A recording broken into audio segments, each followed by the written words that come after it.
प्रश्न आहे, परीक्षांची सुरुवात कोणत्या देशात झाली होती?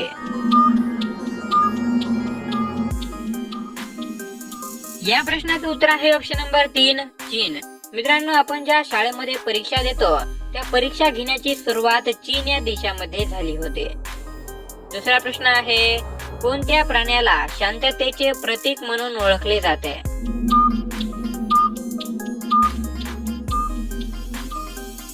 या प्रश्नाचं उत्तर आहे ऑप्शन नंबर 4, कबूतर. मित्रांनो, कबूतर या पक्षाला शांततेचे प्रतीक म्हणून ओळखले जाते. तिसरा प्रश्न आहे, झाशीच्या राणीचे नाव काय होते?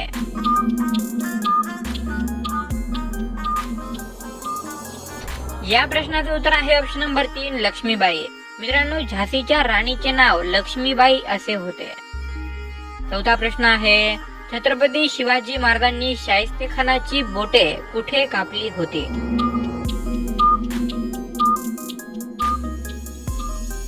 या प्रश्नाचं उत्तर आहे ऑप्शन नंबर 2, लाल महाल.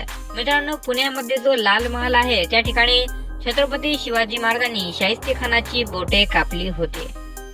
पाचवा प्रश्न आहे, कोणते फळ रक्त शुद्ध करण्यास मदत करते?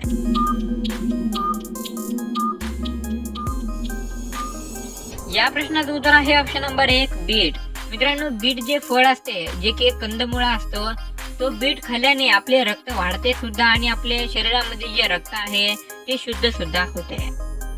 सहावा प्रश्न आहे, भारतातील कोणत्या राज्यात सर्वात जास्त बेरोजगार राहतात?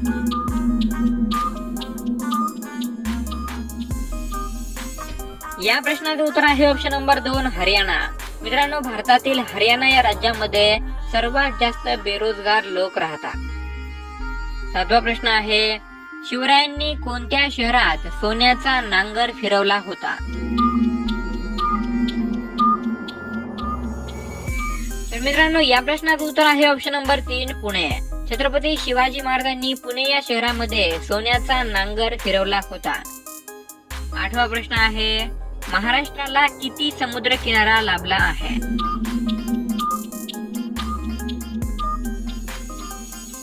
या प्रश्नाचं उत्तर आहे ऑप्शन नंबर 4, 720 किलोमीटर. मित्रांनो, आपल्या महाराष्ट्र राज्याला एकूण 720 किलोमीटर एवढा समुद्र किनारा लाभला आहे. नववा प्रश्न आहे, माणसाला किती दात असतात?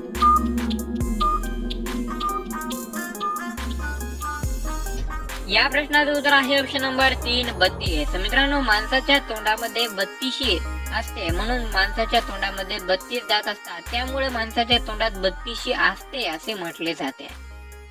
आणि मित्रांनो, 10वा आणि शेवटचा प्रश्न हा तुमच्यासाठी आहे.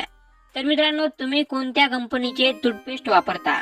ऑप्शन आहेत कोलगेट, पतंजली, डाबर आणि या व्यतिरिक्त जर तुमचं उत्तर असेल तर कमेंट बॉक्स मध्ये नक्की सांगा. आजचा व्हिडिओ कसा वाटला ते सुद्धा नक्की सांगा. व्हिडिओ आवडला असेल तर व्हिडिओला लाईक करा आणि या व्हिडिओला जास्तीत जास्त शेअर करा. भेटूया पुन्हा एकदा अशाच एखाद्या महत्त्वपूर्ण व्हिडिओ सोबत. तोपर्यंत जय हिंद, वंदे मातरम, जय महाराष्ट्र, धन्यवाद.